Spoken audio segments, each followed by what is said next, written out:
your mind. And health professionals are not allowed to answer.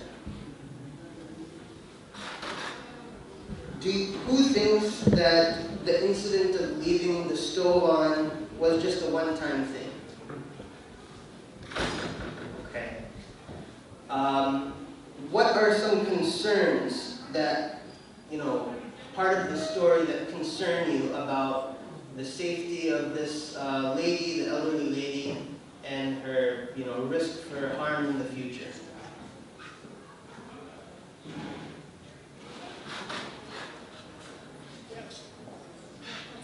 Okay, health professionals can answer now. Is she living alone? She's living alone. Yeah, the process of transition gets worse as the days go by.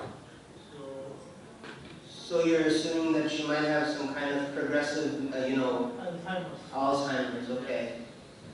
What about the falls? Dark. It was dark at night, right? She tripped over something. Medication, so the son and the patient both really don't know what the medications are. So for all we know, she could be taking anything. And sometimes medications affect people. So there's a lot of things. So it's clear that this was not just a one-time thing that happened. There's more to the story. Okay. And this is kind of a pretty typical situation that we see in geriatric medicine.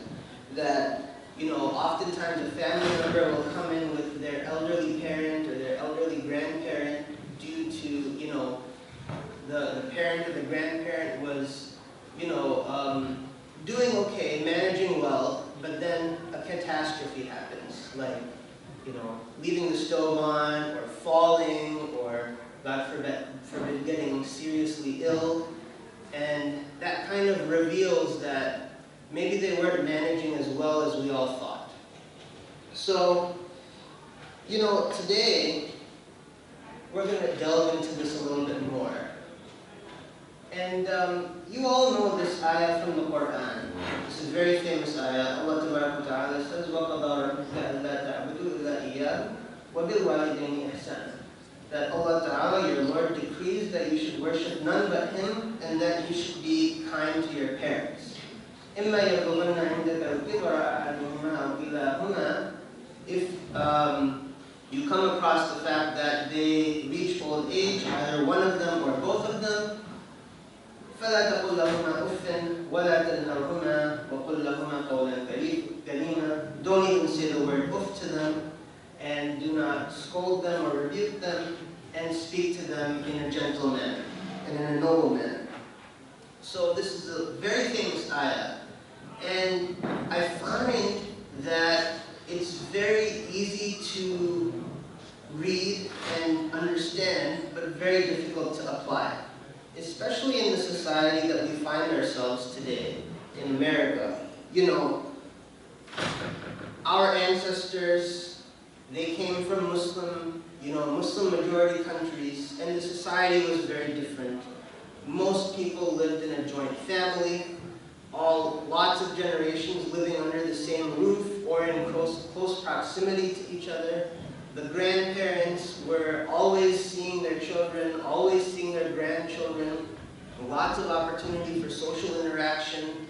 If the grandparents or the elderly parents became sick or a problem came, there was a million people there to pick up on it instantly and intervene.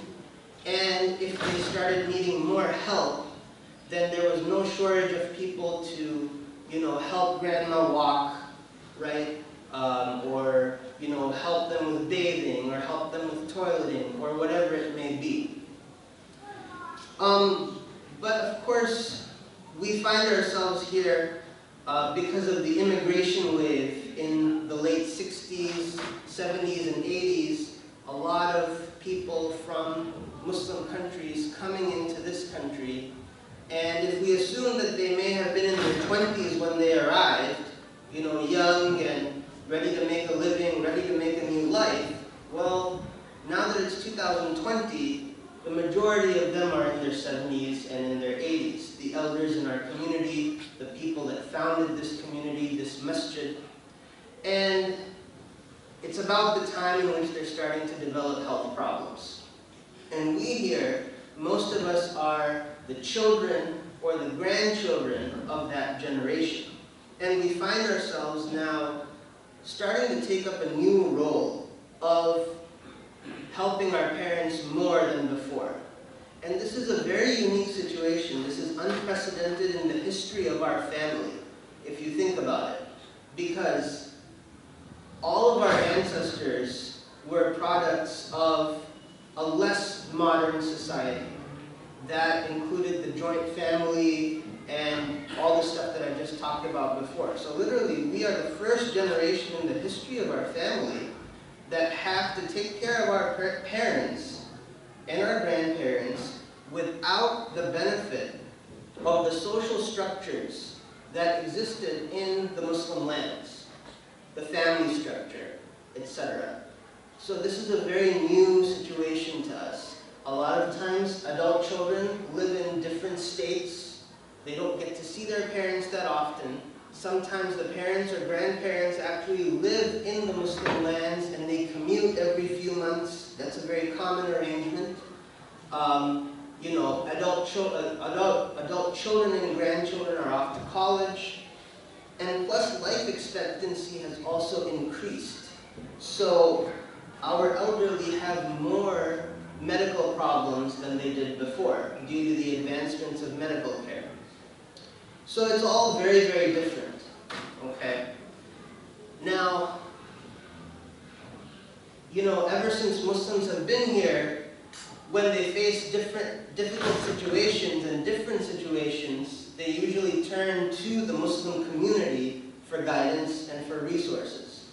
For example, in the late 80s and 90s, when the community was young, the problem of the time was how to educate children.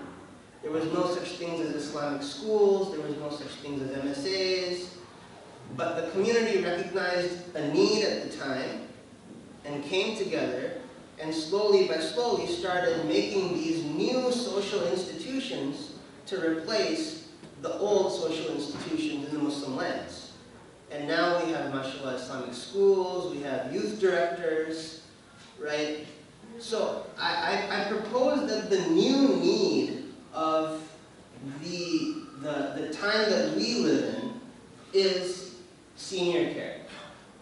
Because this is an issue that has not yet reached the high levels of the agenda, so to speak, of the Muslim community. If you go to like the masjids and different communities and even higher levels like ICNA conferences, you don't find this on the agenda talked about as much as some other things. And I think that the time is coming that we need to start. So, you know, the objectives of this talk are really twofold. I'm going to be talking about some, how we can help our parents and grandparents just at the family level, stuff that we need to know, stuff that any family of any faith should know in order to help take care of their older adults in their family. But also I really hope that this can be the start of a community-wide dialogue so that we can start discussing within ourselves how we can provide more resources as a community to our seniors. So we'll touch upon that as well. So the agenda for the rest of the evening is this. We're going to basically cover like 5 of the most common issues facing older adults that I see in my clinic.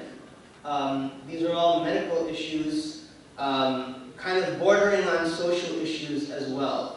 And we're going to provide tips on what you can do and warning signs that should alert you to the fact that you need to get more help. And then at the end, we'll touch on what resources we have as a community right now and where we can go from here. Any questions so far? Any comments? Okay. So these are the issues that we're going to be talking about, and the first topic is falls, okay? So, and I kind of hope to make this at least a little bit interactive, so I encourage audience participation. Studies show that falls happen in 32 to 40% of people over the age of 65. what are the consequences of a fall? Can anyone tell me? Fractures? Hip fractures. Death, yes, potentially. What else is a big one? A lot of our older adults have... Huh? Head injuries, yes. You generally become more dependent on care, right? Yeah. So you have the major injuries such as hip fractures, head injuries. The most feared one is actually bleeding in the brain, which can be fatal, especially if you're on blood thinners. But as Ali Bhai mentioned, that even if they don't cause physical injuries, they can cause a fear of falling, which can lead to reduced mobility and frailty. Because if the patient, if the older adult is not moving, if they're too scared to move and walk, then they're going to get deconditioned and they're going to become weak. And that just leads to a vicious cycle. So falls are very, very important. This is a scientifically validated screening test to determine fall risk. So everybody can, you don't have to answer yourself, but think about these questions. So number one, has your older relative fallen in the last 12 months? Yes or no? And then, do they feel unsteady on their feet? Yes or no? If you answered yes to either one of these questions, then research shows that you are at risk for falls, and you should be evaluated by your primary care physician, potentially a neurologist, potentially a cardiologist, or a physical medicine and rehab specialist, or a physical therapist. Okay? So studies show that the following things have been shown to prevent falls. So just to go through one by one. Number one is exercise. Exercise has been shown to prevent falls. So all older adults should have some sort of home exercise that they do. Tai Chi is particularly noted in the literature to be helpful for balance and stuff. So, you know, like the martial art that has been modified for, you know, to be more gentle and to train older adults for falling. A lot of community centers these days offer Tai Chi classes. Okay. Next is foot care. So obviously, if the older adult, their shoes are not fitting them properly, or their shoes have poor treads on them, or, you know, flip-flops that don't have a back, you know, and so they can be very unstable when you walk. So the proper shoes are really important, or some of our older adults, especially with diabetes, can have foot deformities. So you may need to be seen, you know, regularly by a podiatrist. Okay. Next is safety measures. So as in the example at the beginning of the lecture, you know, the 86-year-old lady was tripping when she was walking to the what? The bathroom at nighttime over wires right on the ground. So that's one thing that a lot of family members can do very easily. They can do a home safety inspection. There's professional occupational therapists that can do that as well, that your doctor can order. They can come to your house. It's covered by insurance.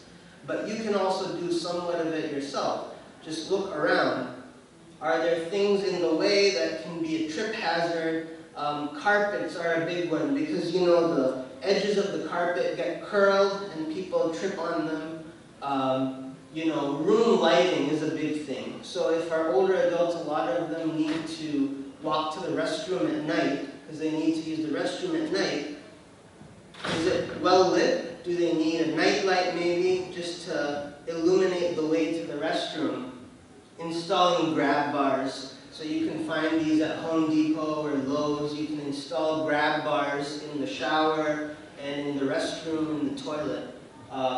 And then life alert buttons as well. If the older adult is wearing the life alert button, then if God forbid they do fall, they don't have access to a phone, they can easily press the button or the bracelet and they can call 911 and they can get medical attention. So the next is vitamin D. So vitamin D obviously strengthens the bones so that God forbid, you do fall, you're less likely to fracture yourself. Hip fractures are typically very devastating, and they affect a person's mobility, so you want to avoid them at all costs. There's generally no reason why every single patient over 65 years old should not be on 1,000 units of vitamin D, which you can get over the counter. Sometimes you may even need more than that, but at least everybody should be on 1,000 units of vitamin D daily. And then optimizing vision. So if a patient has visual deficits and they're not able to see properly, then they won't be able to notice trip hazards. Okay? So if you have cataracts, you should think about removing those cataracts. Okay? And single lens glasses, I'll show you what I mean on the next slide. Who can see that? Where's the trip hazard? The sidewalk. What kind of lenses do you think the person is wearing?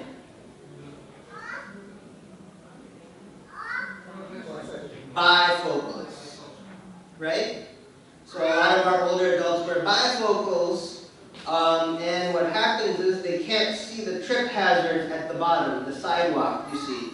So if you wear bifocals, consider wearing, long distance glasses and keep a pair of reading glasses in your pocket, That's something that has been discussed in the literature.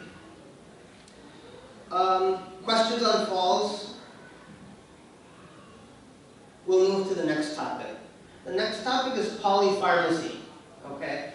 And polypharmacy is a word that's made up of two words. Poly means in Greek multiple, and pharmacy means medications. And this is a big problem in older adults, and I'll try and talk a little bit about why. What are your thoughts when looking at this cartoon? Huh? Too many medicines. Okay, what else? Huh? No labels, right? So sometimes the labels can be very difficult to read. What else?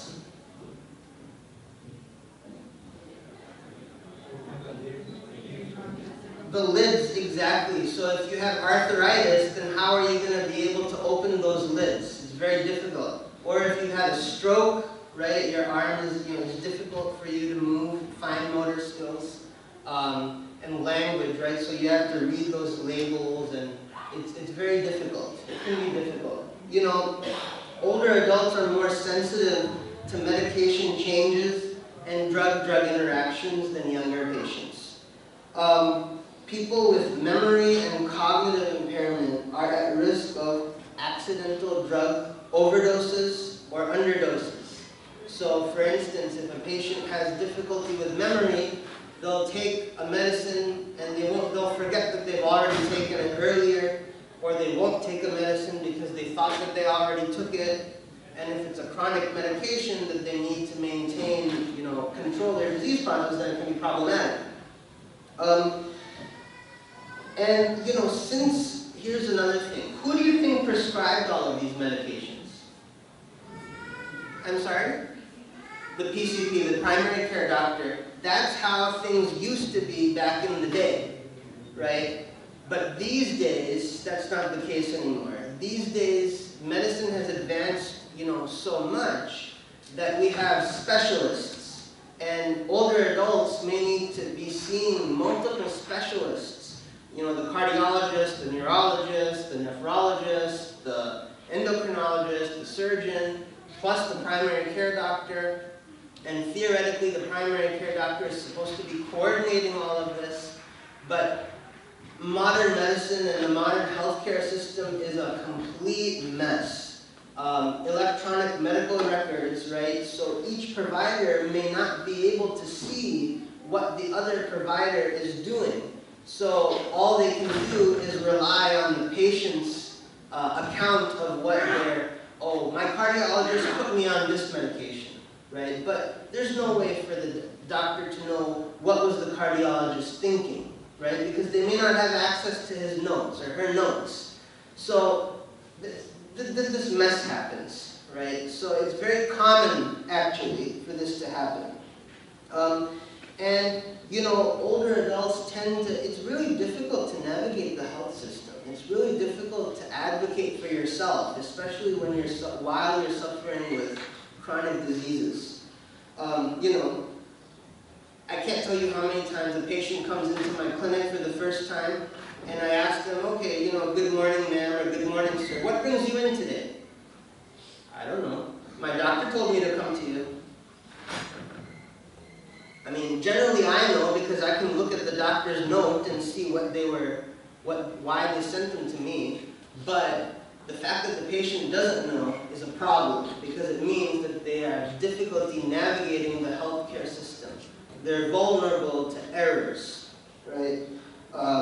You know, when I ask them about their details of their medical history, oh, so, you know, do you remember when you had this surgery, or do you remember when that medication was started? Oh, I don't know. It's all in my chart, doctor. I'm sorry, I don't know. It's all in my chart. You can check my chart. What patients don't realize is that their charts are extensive. They're 80 years old. I have to dig through 80 years of charts, and it's very difficult. So errors can happen. So this is why they're at risk of developing the medication cascade. What's the medication cascade? Has anyone ever heard of that before? It's like a cascade of medications. So you have high blood pressure, so take this medication. But that medication causes side effects of leg swelling. So take this medication for leg swelling. Oh, but that medication causes a side effect of low potassium. So take this medicine for low potassium. And before you know it, they're on a cascade of medications, and all of these medications have side effects. So I guess the take home is that you need to advocate for your older adults and be their coach, okay? Get to know your older adults' doctors. Try to be present at as many appointments as you can. Keep records. You will be a valuable resource to help your parents and grandparents as healthcare providers do the best job that they can. And you will be the last line of defense in preventing things from falling through the cracks. So, and also have an updated medication list at all times, okay? Keep it in your wallet, keep it on the fridge, because if, God forbid, the older adult becomes ill, they're not going to remember their medications. So when the ambulance comes or they have to go to the ER, the first thing the doctor is going to ask is, what medications are you on? Were there any changes recently? And if you're there with the updated medication list, that can be a big, big help. Okay, any questions? Okay, yes? Suggestion. So nowadays, most of the hospitals have electronic medical records, and you can request by proxy to have their medical, there's my chart and stuff like that, where you can communicate with your parents and doctors. Yeah, that's a very, very good point Dr. Husseini had, that, these days, most hospital systems have electronic medical records, and you can request that the electronic medical record add you as a proxy so that you're actually able to log in to their portal online, and you can keep track of all of the doctor's appointments and the up-to-date medications. So that's a really good point. Yes, I would recommend everyone does that. Let's move on to depression. Depression in the older adults. And the way we're going to do this, again, to be a little bit more interactive, we're going to play true or false.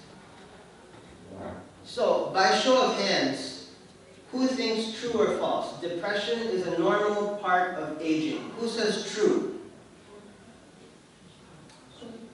Who says false? Okay. So, the answer is false. Depression is not a normal part of aging. Okay? But I can see why a lot of people raise their hands to say true, because I'll tell you that we actually don't know exactly how many older adults suffer from depression. We don't know. Do you know why? The answer is on the slide.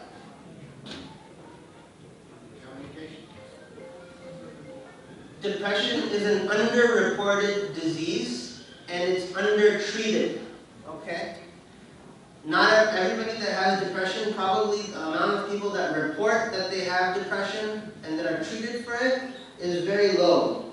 Actually, less than 3% of older adults receive psychiatric care from psychiatrists. 3%. And I think that part of it is that there's a little bit of a stigma, especially, more so in traditional communities like ours, that we don't usually talk about depression. We don't want people to know that we're seeing a psychiatrist. We don't want people to know that we are on, for instance, antidepressants, or that we suffer from depression or anxiety. It's a little bit of a stigma in our community which we need to get rid of. About half of older adults with depression had the first onset after the age of 60.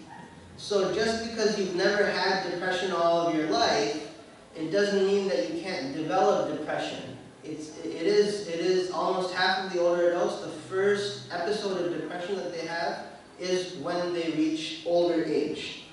As we mentioned at the beginning, social factors play a large role. So loneliness, lack of socialization opportunities. A lot of our older adults, they can't drive anymore. And the kids are, they're off at work. The majority of the families these days are, two people in the house are working, right? So who's going to drive the older adults to, say, the masjid so that they can meet people and pray in jama'ah? Who's going to drive the older adults to visit other people? So loneliness is a thing. It's really, it's important. And the last thing I'll say on this slide is there any correlation between being pious and being depressed? Meaning, who thinks that there's a correlation between being pious and being depressed? In other words, if you're pious, should you have depression? Yeah. Pious are religious. Because of your urinary incontinence, difficulty with our food, and all those things that affect the person. Okay, so you think that, the older adults sometimes have difficulty with their with their religious, kind of rituals, like the salah and the wudu and stuff. But it shouldn't, because, the Sharia excuses people. There's a whole category of people that, if they have the chronic urinary incontinence, our fuqaha have written about it extensively, that the rules of wudu for them are different. So it really shouldn't, in that sense, right? Allah Ta'ala has allowed that people can pray sitting on the chair. They don't have to fast. But the thing is that they're missing. But they're not missing, though, because they get the full reward. The way they used to pray, they cannot pray that way, so that affects them. I guess I could see that, even though technically they're not missing out on any reward, but, psychologically it's not what they used to do before. I can see that. Okay, so that's a good point. I hadn't thought of that before, actually. That's one of the things in our depression, Like if somebody is having anger or, treatment or something like that, that's a sign of actually depression, because people have difficulty understanding that. Okay, fair enough. I'll give you that one. That's a good point. That's not what I was actually thinking of, but I think that does make sense. What I was actually thinking of is the ayah in the Quran. Allah Ta'ala says, to Rasulullah Sallallahu Alaihi Wasallam, لَعَلَّكَ بَاقِعٌ نَفْسَكَ أَلَّا يَكُونُوا مُؤْمِنِينَ. He says in Surah Shu'ara, Allah Ta'ala says, O Prophet, perhaps you are going to let yourself collapse in grief because they don't believe. So Rasulullah would literally get depressed that people were not accepting the message of Tawheed, and Allah had to console him. I was actually, in preparation for this talk, I was discussing this with a scholar from Chicago. His name is Mullah Bilal Ali Ansari. He's quite active in the Khalil Center, which is one of the first organizations, Muslim organizations, to cater to Muslim mental health needs. So he works with them a lot. And he actually pointed me to the example of Sayyidina Yaqub alayhi salam. Prophet Yaqub, you all know from Surah Yusuf when Yusuf alayhi salam got lost, and what happened to Hazrat Yaqub? He lost his sight, right? Exactly. And Allah says, "Wahuwa kadhim." He was repressing his anger. He was repressing his grief. He was repressing his emotions. And so he actually lost his sight. And this is actually well known in the medical literature. This is called a psychosomatic reaction, where the emotions actually manifest physically in the body. So people have actual physical responses to their emotion.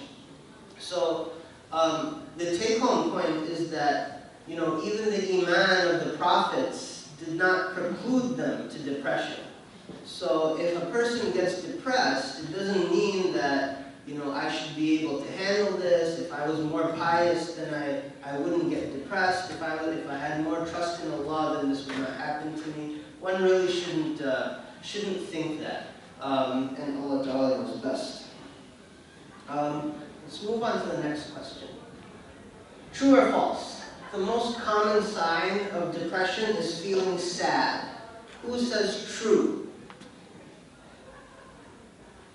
The most common sign of depression is feeling sad. Who says false? Okay, some people are unsure. Next. So, false. The most common sign of depression is not feeling sad.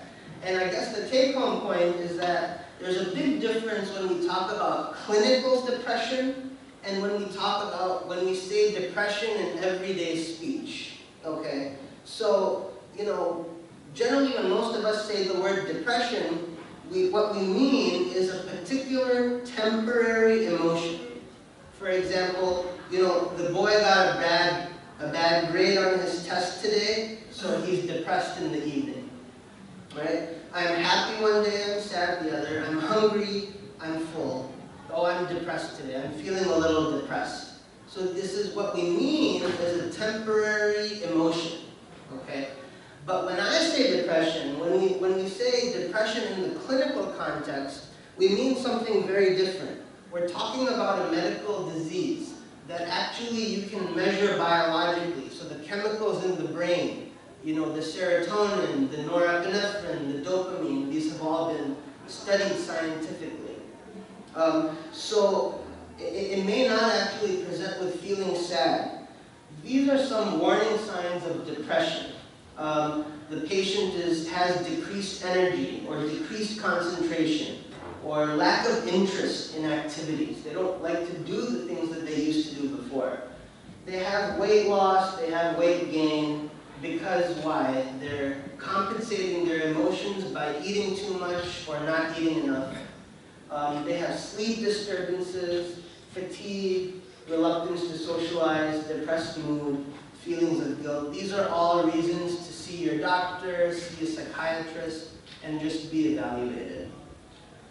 Next. True or false? Depression is highly treatable and preventable. Who says true? A lot of people say true. Who says false? Okay. So the answer is true. So, depression is highly treatable and it is highly preventable. A lot of depression has to do with non-pharmacological treatment and prevention. So healthy lifestyle, socialization, positive thinking, these are all things that we use clinically, scientifically. We measure these things. We have scores for quality of life, the quality of a person's thinking, and we can measure them and track them with time. Sometimes we require medications. The good news is that 60 to 70% of patients actually improve with medications. So this goes back to what I was saying. Depression is very treatable. So this should not really be a stigma at all, and this should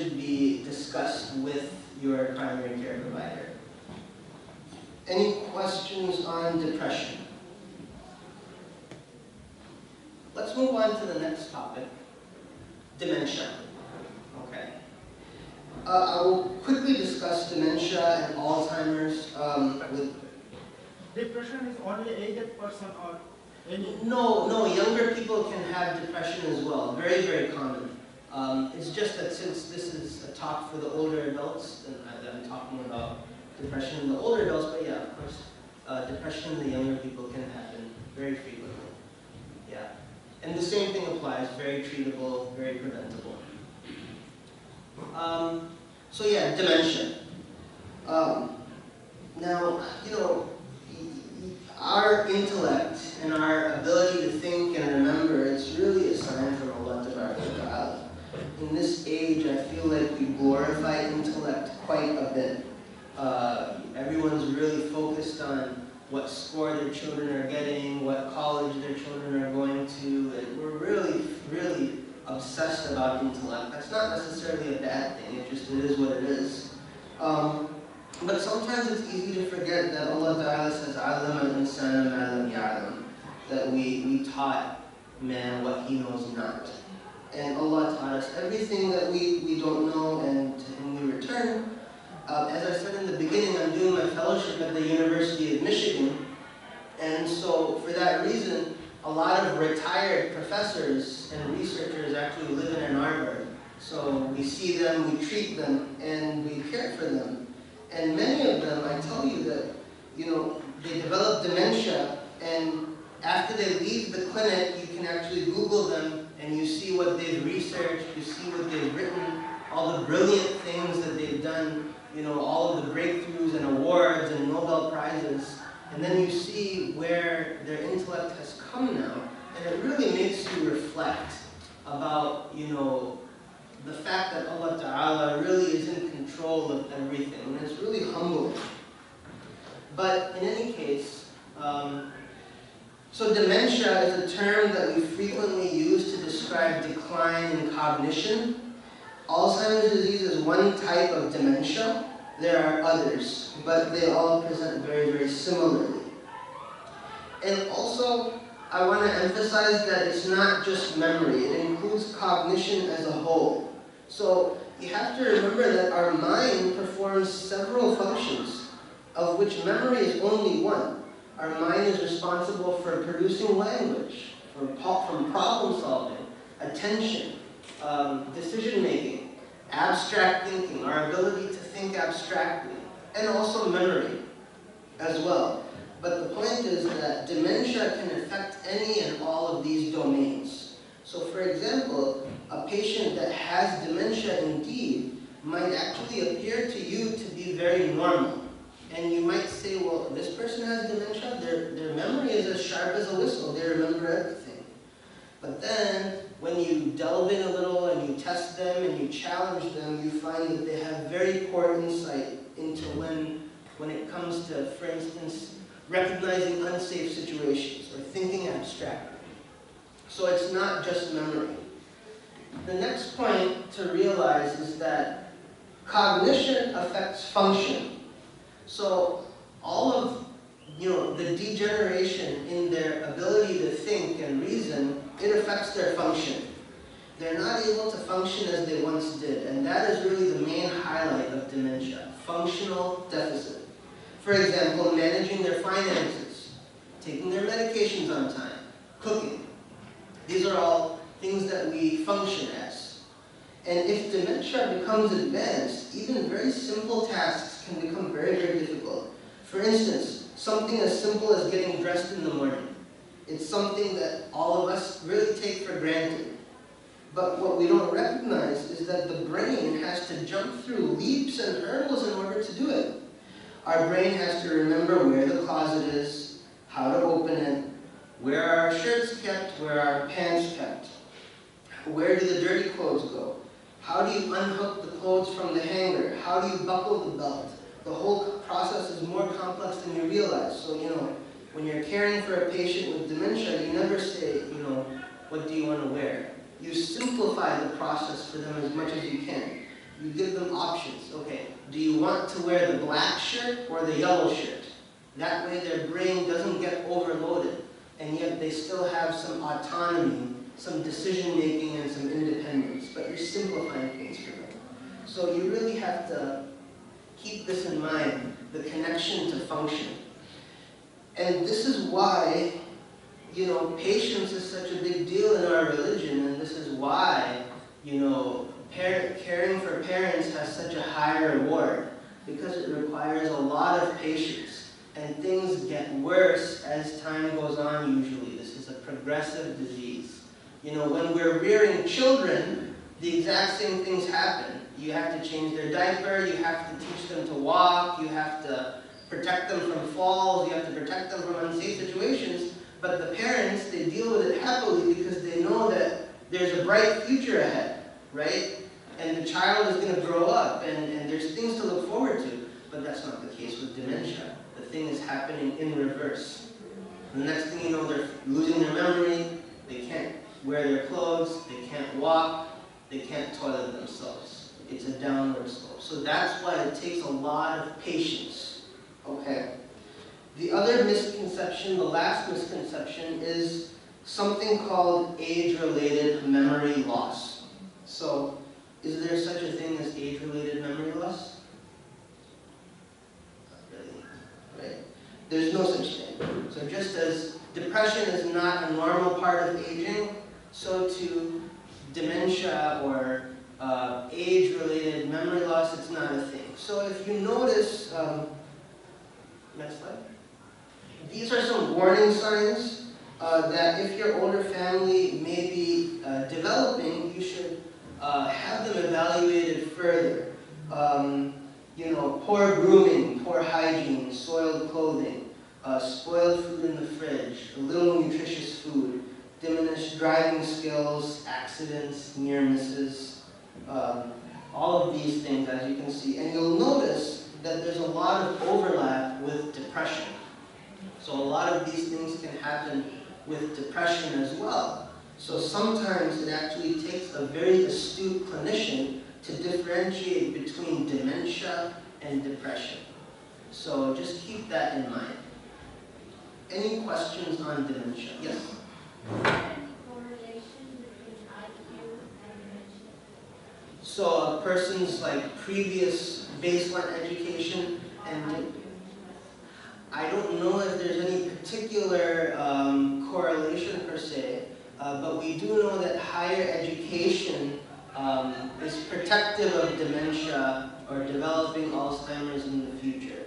So people, as they get more education, they oftentimes develop more coping skills. So they're able to, if they have deficits in some sort of function, their education, they've learned to adapt more. They're able to adapt more to their situation, and so they're able to delay the deficit of functional decline a little bit more. But I don't know exactly whether there might be. I'm not sure. Any questions? Okay. The last topic that I'll discuss is actually end-of-life planning. And this is a difficult topic to talk about. Of course, as you all know, people leave this world at all ages, not necessarily just old ages. How many people, pass away in accidents or violence or natural disasters. It can happen at any age. So what we're going to talk about now is not specific to older adults at all. It's specific to every single person in this room, preparing for the end of life, preparing to leave this world. So just keep that in mind. And we'll talk a little bit about spiritual issues first, because, we're all Muslims. So we're all slaves of Allah. Old age is a blessing because it offers us a chance to prepare ourselves for Allah Ta'ala. And that's the most important of all meetings. This is what we're here for in this place. This is what the whole thing was for, right? So many people meet Allah Ta'ala without being ready. And so many people, some people actually meet Allah Ta'ala while they were in a state of disobedience. So how horrible is that? You know, so old age is a blessing because it's an opportunity to get right with Allah Ta'ala, to scan through your lives and make tawbah, and turning to Allah in a sincere repentance. The pious people advise, hasibu qabla an tuhasab. Take account of yourself before you are taken into account. So this is something we should all be doing. We should all be asking for tawbah, and something that older adults should do as well. Settling all debts. So children should help their parents pay off all of their debts, and if they pass away, then the children should even pay them off after they pass away. Of course, the most important debts are the debts that are owed to Allah Ta'ala. So if you have fasts or you have prayers that need to be made up, then you should sit down and help your older adult make an estimate of how many prayers or fasts they need to make up, start making a program for it. If the older adult no longer can fast, then you should talk with your local scholar, your local imam, and learn what does the Sharia say is the recompense for those missed fasts. You need to pay money in charity, etc. So you should talk with the local scholar. Preparing a will. So the Sharia outlines in great detail where our money will go and where it should go after we pass away. And part of that money the Sharia allows to go towards any particular causes that we may decide. So we should consider, if you have extra money, to leave it as an endowment with the Muslim community, so that this becomes a sadaqah jariyah for you. And then, of course, if you haven't gone to Hajj, this is the time. And if the older adult is frail, then they should discuss with their doctors about the risks and benefits of traveling to Hajj. The Saudi government, as you all know, has lots of programs in place for healthcare. So it's not as unsafe as it used to be. For instance, the Saudi government, I know, provides dialysis services to all the Hajis. So even if you're on dialysis, the government will provide that service for you. Some people, some very pious older adults, they might decide that even if the risk is too great, I don't care. I want to go to Hajj, and if I pass away on the journey to Allah. And if that's what they want, if that's their decision, then that's their decision. So this is all something to keep in mind. Transitioning to the medical legal issues that come up. I want to spend a moment talking about something very important: the durable power of attorney and advanced directives. So I can't tell you how many older adults that I see in the clinic and in the hospital and in the ICU at the critical care unit. They can't make their own decisions anymore. Their memory and their cognition has declined so much that they have very limited understanding when it comes to important health decisions. You're sitting there trying to explain to the patient that, oh, you need this life-saving surgery, we need to do this procedure on you, we need to start you on this important medication, and no matter how many times you explain it to them, they just don't understand. What are we going to do as health professionals? We can't do the surgery without someone giving consent to it. That's battery, right? So someone needs to give consent to it. Alternatively, they may not have that bad memory and cognition. They might be sharp as a whistle at home, but they might develop an acute medical condition which is temporarily making them confused in the hospital, so they can't make their medical decisions at that particular time, right? Or God forbid, they're not able to speak because they're on life support or something like that. They're very, very ill. So in that situation, who does the medical team turn to make decisions for them, right?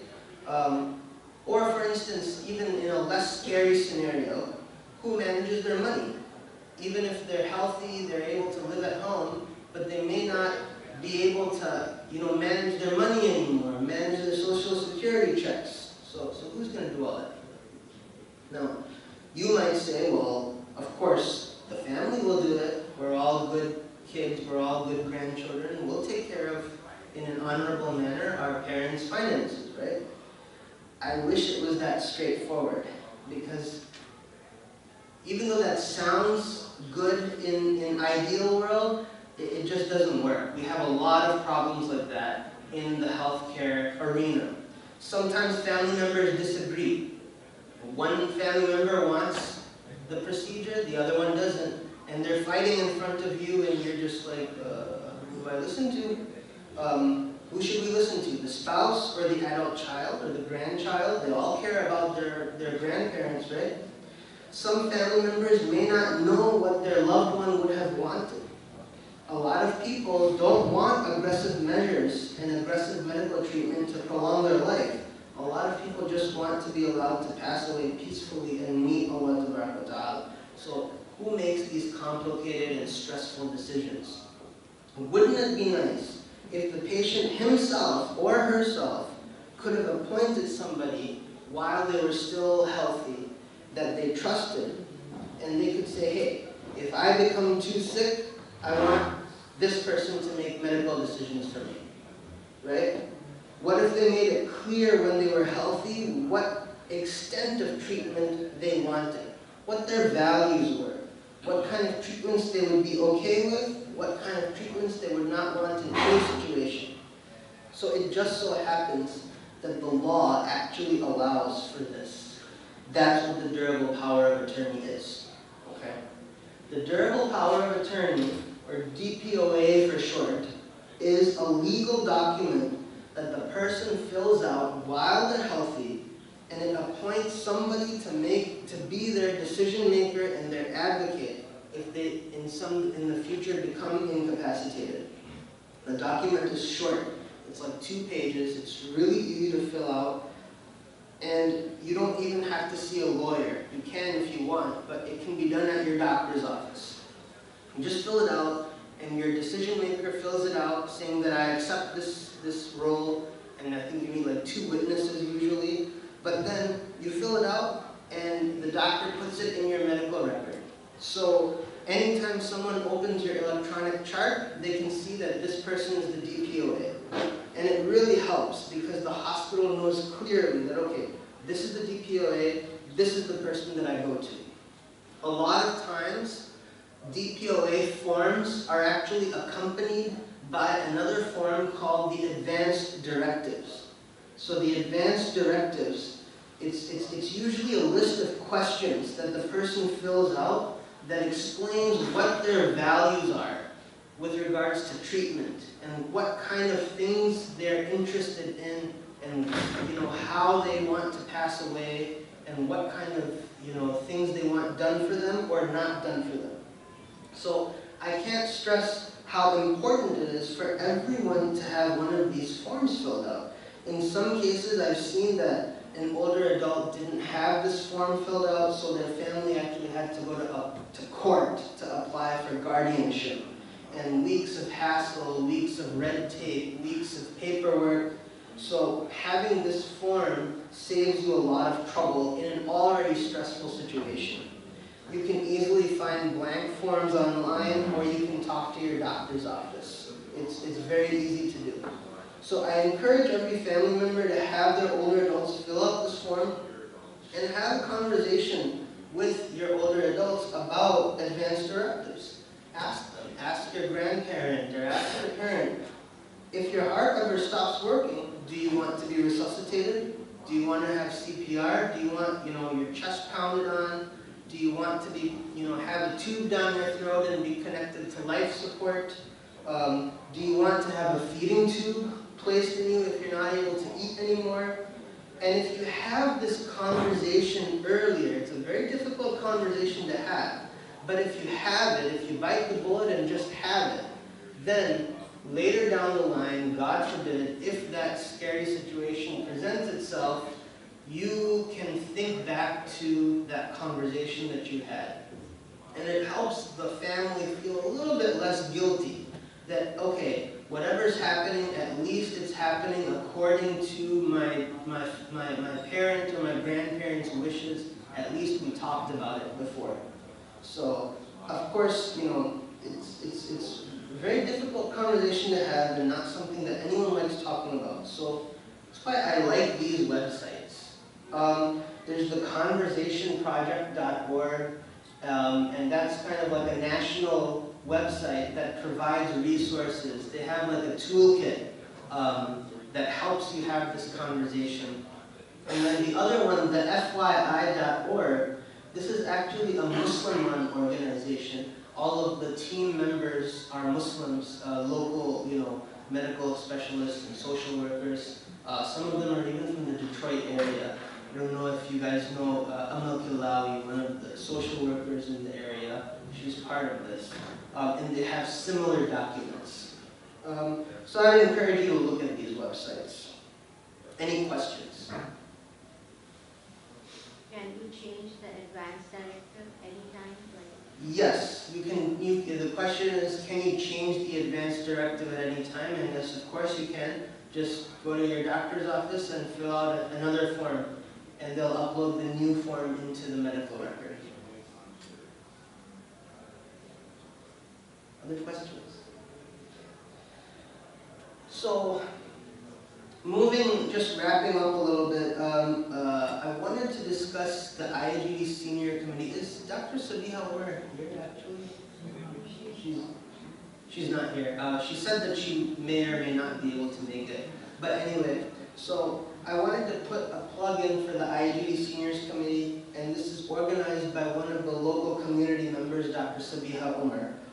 So Dr. Umar started gatherings for older adults in the community at Tawheed Center in Farmington. I believe it was about 5 years ago, and in IAGD I think it's been running for about 2.5 years. They have monthly activities for older adults, mostly an opportunity to get together to socialize.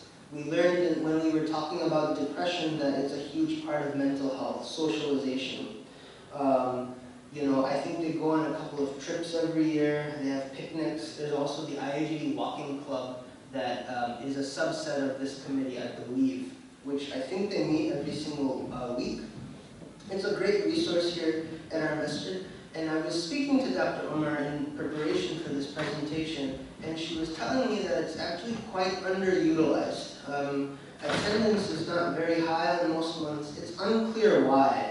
Perhaps there's not enough awareness, so I'm making you guys aware now. And Dr. Umar was kind enough to allow me to put her email address over there. So if you guys are interested, if you have family members that might be interested, you can email her for more information, or if you're interested in volunteering. I think that this is actually a very great opportunity for our youth to volunteer. Youths, they're always looking for opportunities to volunteer and do community service. It may well be that a lot of seniors can't get to the masjid because of transportation conflicts. And so if there's youth that are able to drive, that maybe they can drive them over, be a great opportunity for some intergenerational social interaction. This is something that I would encourage the youth to look into. And I guess in the last few minutes, this leads me to the point that I want to make, that we as a community, we really need to come together to support our seniors. It needs to start appearing on the agendas. And some new masjids are trying to increase their handicapped accessibility. So I hope this can spark a little bit of a conversation between all of us as to ways to go forward. And just lastly, these are some of the resources that we discussed in the presentation. We already talked about the first two. There's also www.alz.org, the Alzheimer's Association, which has local chapters all across the state. And they have a lot of good resources, support groups, respite care, things like that. And then I also mentioned briefly the Khalil Center, which is one of the first Muslim mental health organizations, which is based in Chicago. So maybe, this is to the organizers, maybe it would be great to have some of them over here in our community to talk and give presentations in the future. But aside from that, I guess I'll open the floor to questions and discussions for a few minutes if anyone has anything they'd like to ask or share.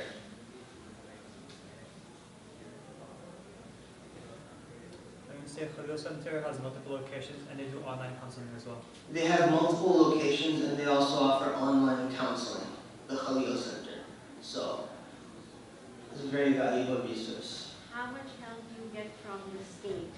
How much help do you get from the state? That's a very good question for caring for older adults. So it's variable and it really depends on what resources the older adult is eligible for. So for instance, veterans, they have various resources. Depending on your insurance, various resources. I will say that generally, home care tends not to be, it's very difficult to get 24/7 home care for older adults. Usually if there's a home health aide that comes, they'll come for a few hours a week, a few days a week.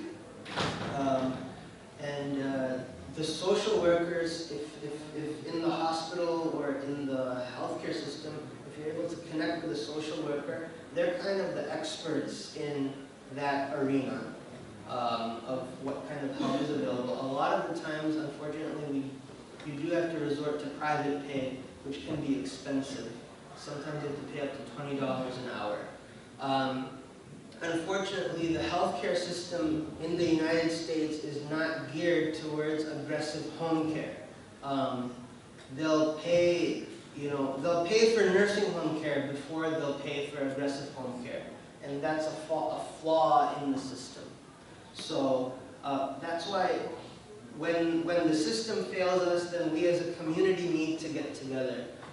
There was some New York Times articles that I was reading in the last few years in which there's been talks about Muslims forming, Muslim nursing homes, that cater to Muslims, that provide halal food, that allow for prayer space, that, have similar-minded people living there.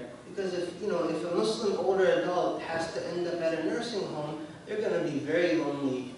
Because they're not going to have anyone to talk to. There might be a language barrier, so we have that, and that's something that has been discussed. I don't believe that anything has been actually formally in place yet, but something that we need to come together for as a community.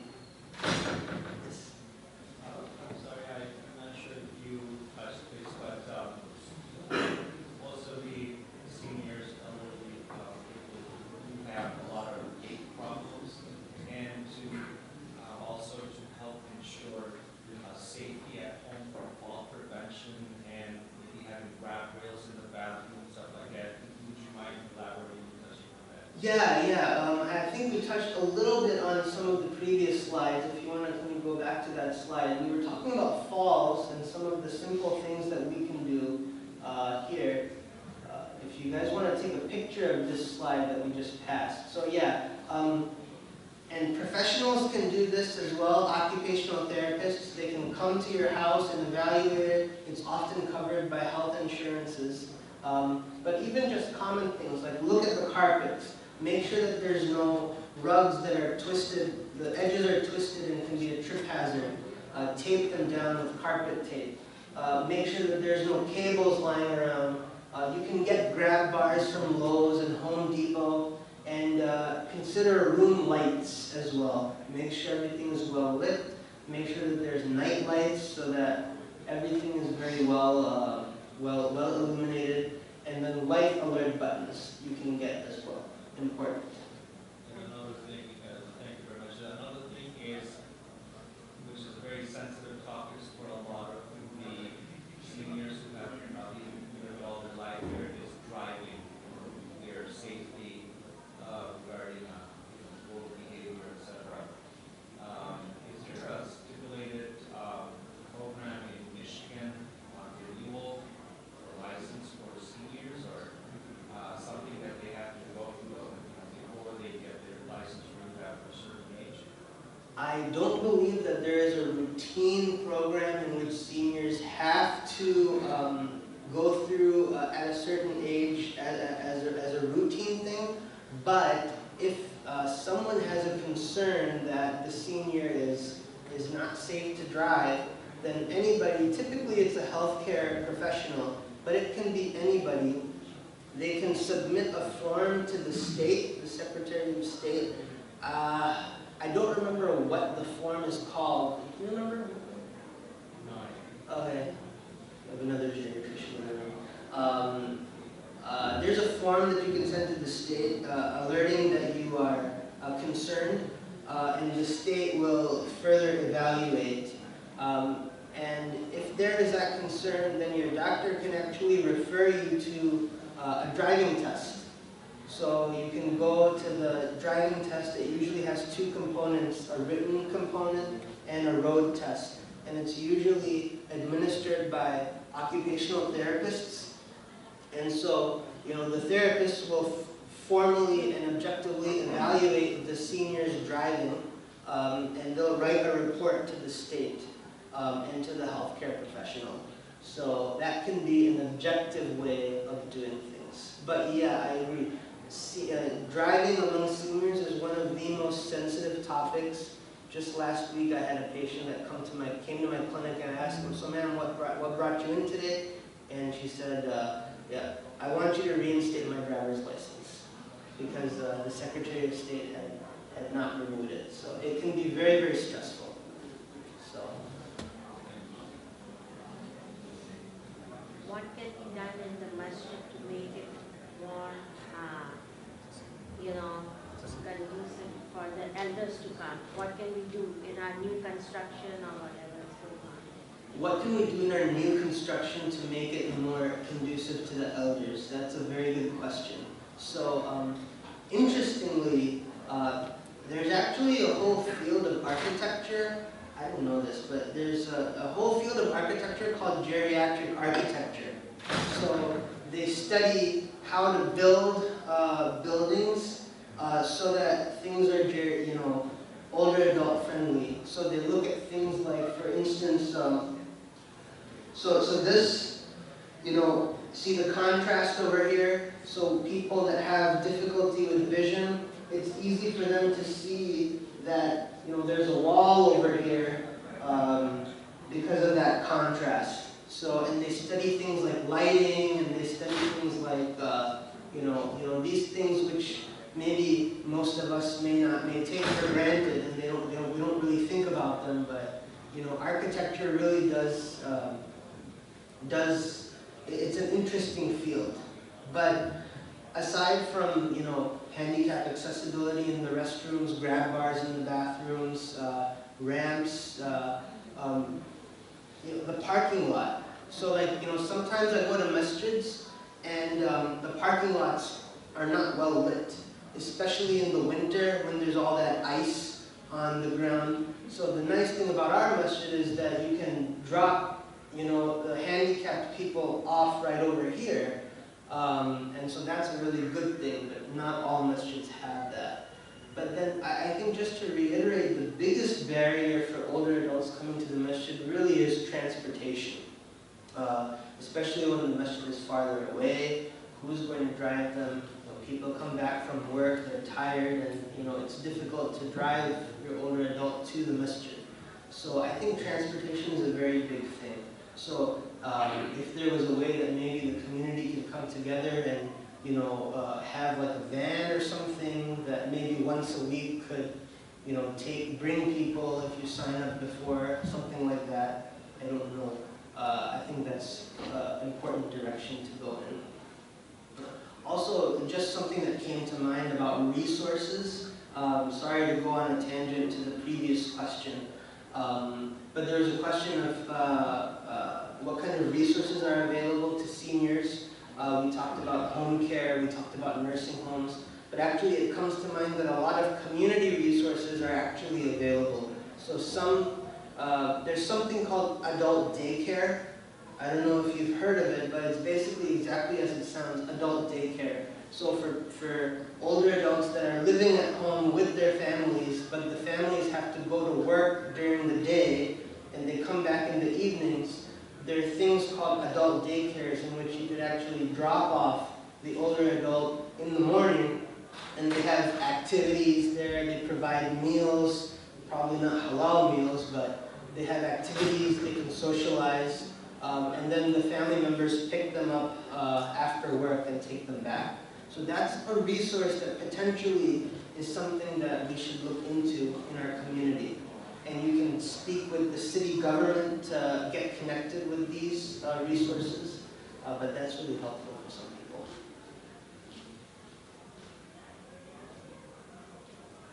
Other thoughts?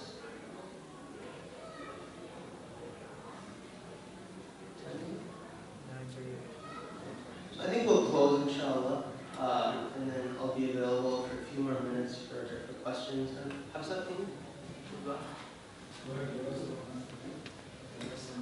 Huh?